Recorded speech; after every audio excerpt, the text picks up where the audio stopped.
അത് ഇതില് ഇപ്പോ ഈ രാഷ്ട്രീയം എന്ന് പറയുമ്പോൾ പാലക്കാട് ഇപ്പൊ രാഷ്ട്രീയത്തിൽ ഇപ്പോ ഇലക്ഷൻ വരാൻ പോകുന്ന വളരെ ചൂട് പിടിച്ചത് ഇപ്പൊ തന്നെ ചൂട് തുടങ്ങിയിട്ടുണ്ട്. രാഷ്ട്രീയ ചൂട് ഇനിയിപ്പോ ആരംഭിക്കും. പക്ഷെ സാറിന്റെ അഭിപ്രായത്തിൽ എന്താണ് രാഷ്ട്രീയ ചൂടുമായിട്ട്? അല്ല, അതില് പാലക്കാട് പറഞ്ഞാൽ എപ്പോഴും ഒരു ചൂടുള്ള രാഷ്ട്രീയത്തിന്റെ ഒരു ഈറ്റിലാണ് പാലക്കാട്.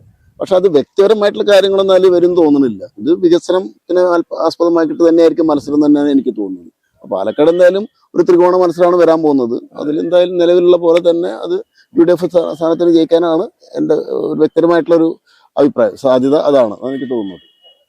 അതിൽ മാറ്റം വരാൻ വഴിയില്ല. പക്ഷെ എന്തായാലും ഈ പാലക്കാട് ജില്ലയെ സംബന്ധിച്ചിടത്തോളം കർഷകരെ സംരക്ഷിക്കുന്ന നയമാണ് ആര് ഭരിക്കുകയാണെങ്കിലും എടുക്കേണ്ടത്. ഏത് മുന്നണി വന്നാലും അതാണ് എടുക്കേണ്ടത്.